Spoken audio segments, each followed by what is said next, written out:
Japanese संस्कृती, भारत-जपान मैत्रीचे प्रतीक Okayama उद्यान.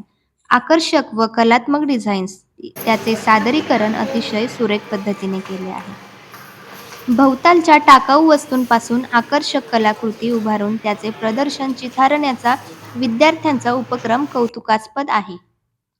अशा प्रकारच्या प्रकल्प प्रदर्शनातून विद्यार्थ्यांमधील कलाकौशल्य, संघभावना विकसित होते, असे प्रतिपादन नामवंत आर्किटेक्ट आशिष सचदे यांनी केले. नॉर्मली ही जी प्रदर्शनं होतात अकॅडमिक करिक्युलममध्ये, त्याचे सगळ्यात महत्त्वाचे 3 फायदे होतात. सगळ्यात मोठा फायदा, त्यांना रुटीन अकॅडमिक्समधनं एक मोठा ब्रेक मिळतो आणि ॲज अ टीमवर्क म्हणून काम करायची संधी मिळते. अकॅडमिकली आपण मोस्टली सगळे एक स्वतःचा प्रोजेक्ट करत असतो. इथे एक्झिबिशनच्या नात्याने सगळ्यांना मिळून एक प्रोजेक्ट करायचा असतो. सो टीम बिल्डिंग ही खूप चांगल्या पद्धतीने होतं. त्याच्यानंतर मी जे काही चांगलं काम केलेलं आहे हे कोणीतरी बघावं, ॲप्रिशिएट करावं आणि त्याच्यावरती एक ऑनेस्ट फीडबॅक द्यावा. तर हा एक दुसरा फायदा होतो.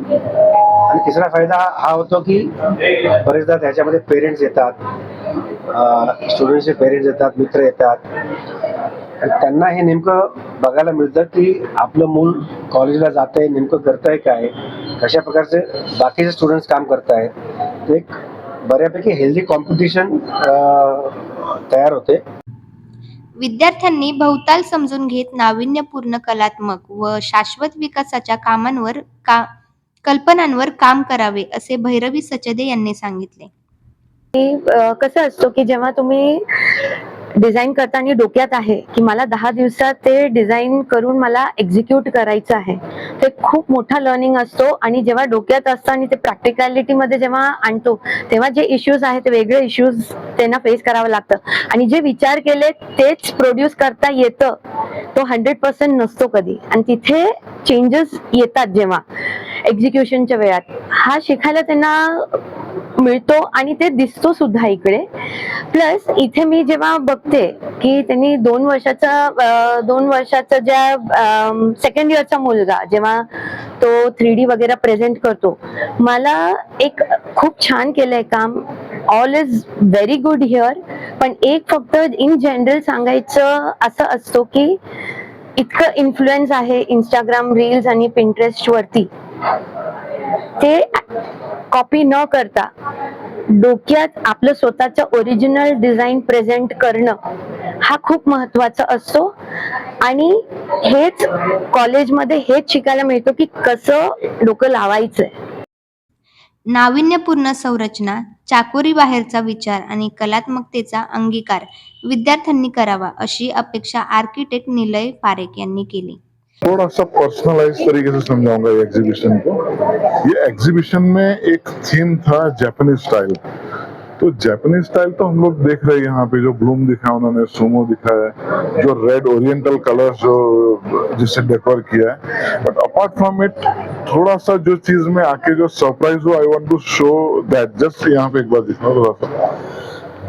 When I was talking to Ajit Bhai, he said this is the work of second year student.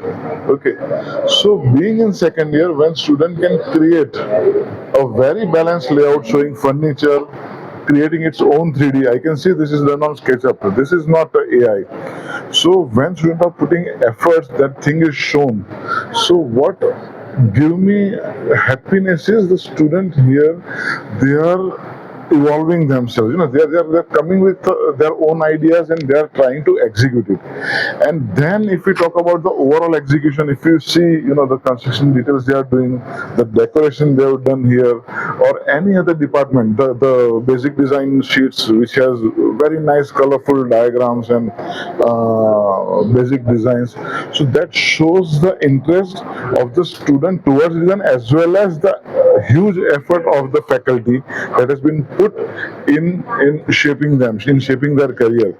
तर विद्यार्थ्यांच्या सर्वांगीण विकासाला आणि त्यांच्यातील कलागुणांना वाव देण्याला सूर्यदत्त संस्थेने नेहमीच भर दिला असल्याचे सूर्यदत्तचे संस्थापक अध्यक्ष डॉक्टर संजय बी चोरडिया यांनी सांगितले. एखादा प्रकल्प साकारताना सांघिक योगदानाचे महत्त्व त्यांना कळते. पाठ्यपुस्तकातील ज्ञानासोबत प्रात्यक्षिक ज्ञान मिळाले तर व्यावसायिक क्षेत्रात चांगले काम करता येते, असे पारेख यांनी नमूद केले. At PIAT, Suryadatta Education Foundation. Yeah. So what I really love about this particular exhibition right now, what I'm seeing is they have used 100% sustainable material.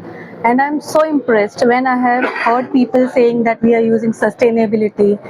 When you see sustainability, you will see only partially they are using sustainable things. Other things they are just mixing and matching just to show that concept. It is not in real executed 100% sustainable thing. So this particular project exhibition, I am really impressed with that, what you have done. Secondly, everything is manual. Everything is manual. The decorations here, nothing is printed. Everything is handmade. Everything is done with so much laborious work, which is needed, which today's students are not very well versed with, how to practically do things. So that is what I really liked about Aura 2026. And one thing I really like about exhibition is that it gives students a chance to explain their design to anyone who is visiting them. It kind of gives them a practical experience of how to explain your design to your clients, to your other people, because that is a very important thing. So many times सर्जनशील news